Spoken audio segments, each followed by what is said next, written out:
നമ്മൾ പലർക്കും ബീഫെന്ന് വെച്ചാൽ ഒരു വീക്ക്നെസ്സാണ്. ബീഫും പൊറോട്ട ആണെങ്കിൽ അടിപൊളി. അപ്പം നമുക്കിന്നൊരു ബീഫ് കറി ഉണ്ടാക്കാം. ഒരുപാട് എണ്ണയൊന്നും ഇല്ലാതെ നല്ല സിമ്പിളായിട്ട് ഉള്ളിയൊന്നും വാട്ടി കഷ്ടപ്പെടാതൊരു ബീഫ്. ഓക്കെ, എങ്ങനെയെന്ന് നോക്കാം. ഇതിപ്പോൾ കഴുകി വൃത്തിയാക്കി വെച്ചേക്കണം ബീഫാണ്. വെള്ളം തോരാൻ വെച്ച് ഇനി നമുക്ക് കുക്കർ അടുപ്പിൽ വെച്ചിട്ട് നമുക്ക് ചരവറ എല്ലാം പെട്ടെന്ന് സെറ്റ് ചെയ്തെടുക്കാം. കുക്കർ അടുപ്പിൽ വെച്ചിട്ട് എണ്ണയൊന്നും ഒഴിച്ചിട്ടില്ല. നമുക്ക് നേരെ ഇതിലേക്ക് ബീഫ് അങ്ങ് ഇട്ട് കൊടുക്കാം. കുക്കറിലേക്ക് ബീഫ് ഇട്ടു.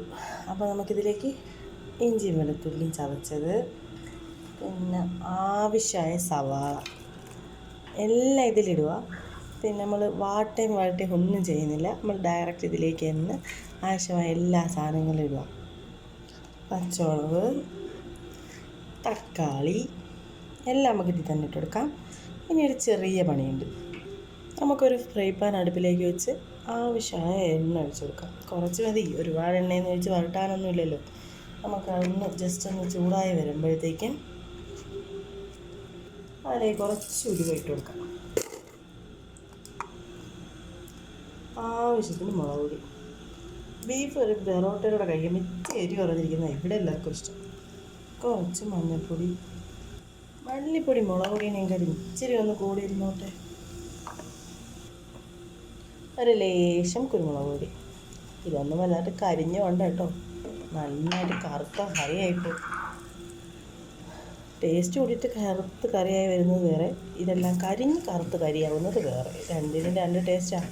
ബീഫാണേ ആൾ എന്തെങ്കിലും പറ്റിയാൽ പറഞ്ഞിട്ട് കാര്യമില്ല, കെട്ടി എടുത്തിട്ടിടിക്കും. അത് തന്നെ പ്രശ്നം.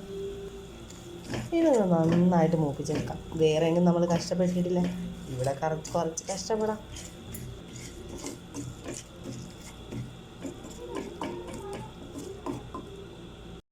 അപ്പോൾ നമ്മൾ ഇതിലേക്ക് അത് ഇട്ടിട്ടുണ്ട്. ഇനി നന്നായിട്ടൊന്ന് മിക്സ് ചെയ്തെടുക്കാം. എല്ലാം ഒന്ന് യോജിപ്പിച്ച് റെഡിയാക്കിയിട്ടില്ല. കുറച്ച് ഉപ്പും കൂടെ ഈ സമയത്ത് നമുക്കിതിലേക്ക് ഇട്ട് കൊടുക്കാം. ആവശ്യമായ ഉപ്പ് ഇട്ട് കൊടുക്കും.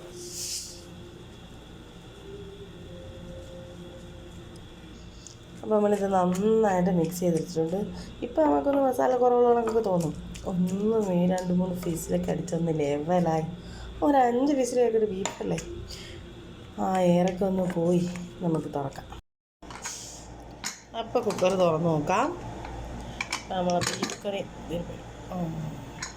ബീഫ് കറി നന്നായിട്ട് ബീഫൊക്കെ വെന്ത് നല്ല ഉള്ളിയൊക്കെ വാടി നല്ല സ്മെല്ലൊക്കെ ആയിട്ടുണ്ട്.